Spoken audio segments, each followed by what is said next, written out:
சென்னை புறநகர் பகுதிகளில் சாலை நெரிசலும் விபத்துகளும் அதிகரிக்கும் நிலையில் வடபழனி தனியார் மருத்துவமனை சாலையில் ஏற்பட்டுள்ள பள்ளங்கள் மக்களுக்கு ஒரு மரண குழியாக காட்சியளிக்கிறது. இதுகுறித்து விவரிக்கிறது இந்த செய்தி தொகுப்பு.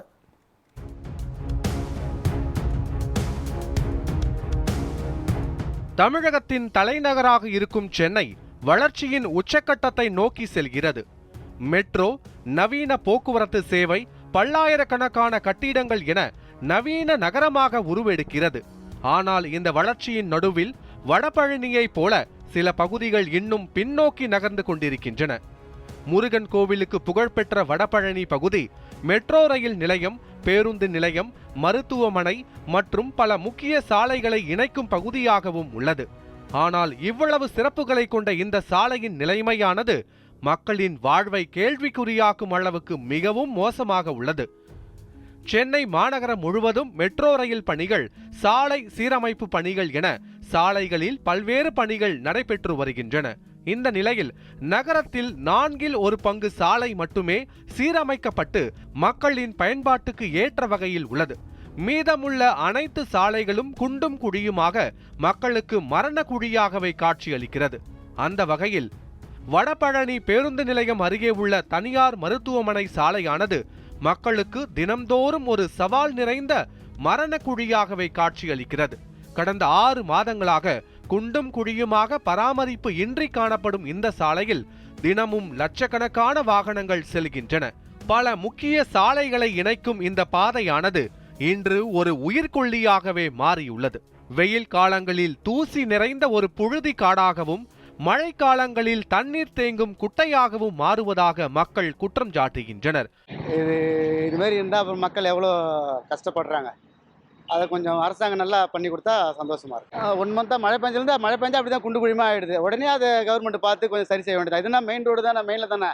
என் பக்கத்தில் மெட்ராஸு, சிஎம் எல்லாம் பக்கத்தில் தானே போகிறாங்க வராங்க. இதை பற்றி அவர் இப்போ எடுத்து குறித்து பண்ணால் நல்லாயிருக்கும். ரோடு நம்மளுக்கு பார்த்தாலே தெரியுது எவ்வளோ கேவலமாக இருக்குன்றது. ரோட் டேக்ஸ் நம்ம கிட்டத்தட்ட எவ்வளோ சொல்கிறது, எவ்வளோ ரோட் டேக்ஸ் எல்லாம் கெட்டுறோம். இருந்தாலும் படு கேவலமாக இருக்குது. நம்ம வீட்டில் அந்த தண்ணி தேங்கிச்சு, கொசு வந்துச்சுனாலே கலெக்டர்லாம் வந்து ஃபைன் போடுறாங்கல்ல. இப்போ இங்கே எவ்வளோ தண்ணி தேங்கியிருக்கு, இந்த கலெக்டருக்கெல்லாம் எவ்வளோ ஃபைன் போடணும்? கரெக்டு தானே?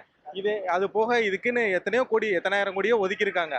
10,000 கோடிக்கு இவங்க வந்து ரோடு போட்டிருந்தாங்கன்னா டைல்ஸ்லேயே கூட போட்டிருந்துருக்கலாம். ஆனால் இன்னமும் படு கேவலமாக தான் இருக்குது. இதை யாரு கேட்பா? இந்த ரோடு பிரச்சனை வந்து கிட்டத்தட்ட 70 வருஷமா இருக்குது. நம்ம பேசலை, 70 வருஷமா பேசிட்டு இருக்காங்க. 70 வருஷமும் இப்படியே தான் இருக்குது. இதுக்கு ஏதாவது தெளிவான தீர்வு கிடைச்சா ரொம்ப நல்லதா இருக்கும். இந்த சாலையில் ஏற்பட்டுள்ள அவல நிலை காரணமாக அருகில் உள்ள தனியார் மருத்துவமனைக்கு வருபவர்கள், குறிப்பாக ஆம்புலன்ஸ் மூலம் வரும் நோயாளிகள் கடும் சிரமங்களை எதிர்கொள்வதாக மக்கள் வேதனை தெரிவிக்கின்றனர். மழை நீருடன் கழிவுநீர் கலந்து சாலைகளில் பெருக்கெடுத்து ஓடுவதால் மக்கள் மிகுந்த சிரமத்தை எதிர்கொள்கின்றனர். சாலைகளில் தேங்கும் தண்ணீரால் பள்ளத்தில் இருந்து நூல் இழையில் உயிர் பிழைக்கும் மக்கள் தங்களின் அன்றாட வாழ்க்கையானது கேள்விக்குறியாகி உள்ளதாகவும் கூறுகின்றனர். இந்த சாலை கோயம்பேட்டுக்கு செல்லும் முக்கிய பாதையாக இருந்தாலும் 6 மாதங்களாக அரசாங்கம் எந்த பராமரிப்பும் மேற்கொள்ளாதது ஏன் என்ற கேள்வி மக்கள் மனதில் எழுகிறது. ஓட்டுக்கு என்னைக்கு காசு வாங்காம ஓட்டு போறீங்களோ, யாரை நல்லா தேர்ந்தெடுக்க நினைக்கிறீங்க அன்னைக்கு நல்லா வருவீங்க. இல்லைன்னா நாடு இப்படியே தான் இருக்கும். இந்த ரோடுல அந்த மெயின் ரோடு எடுத்து, வடபழனி ரோடு எடு, ஆற்காடு ரோடு, இங்கேருந்து போரூர் வரைக்கும் எடு. டெண்டர் கொடுக்குறீங்க, நீங்க இது கொடுக்க, மெட்ரோ கொடுக்குறீங்க. கொடுக்கும் போது என்ன போறீங்க? இந்த சாலையை வந்து நாங்கள் கிளீனாக வச்சிருப்போம் அப்படின்னு தான் மெட்ரோ கொடுக்குறீங்க. ஏதாவது இங்கேருந்து போரூர் வரைக்கும் போய்ப்பார், போரூர்லேருந்து கிண்டி வரைக்கும் போய்ப்பார். அந்த ரோடு நல்லா இருக்கா பாரு. எங்கே போடுறாங்க? டெண்டர்காரன் என்ன சொல்கிறான்? நான் கமிஷன் கொடுத்துட்டேன், எல்லாருக்கும் கமிஷன் கொடுக்குறேன், நான் எப்படி போட முடியுன்றான். உருப்படாது, நாடு உருப்படாது. இன்னும் 100 வருஷம் ஆனாலும் இதே தான் இருக்கும். இங்கே பாருங்கள், இது மெயினான சாலை. இது பக்கத்தில் முருகன் கோயில் இருக்குது, இங்கே வந்து சிம்ஸ் ஹாஸ்பிட்டல் இருக்குது. இது மெயின் சாலை. இந்த சாலை வந்து நானே வந்து ஒரு 3 வருஷமாக பார்க்குறேங்க. இதேமாரி தான் இருக்குது இந்த சாலை.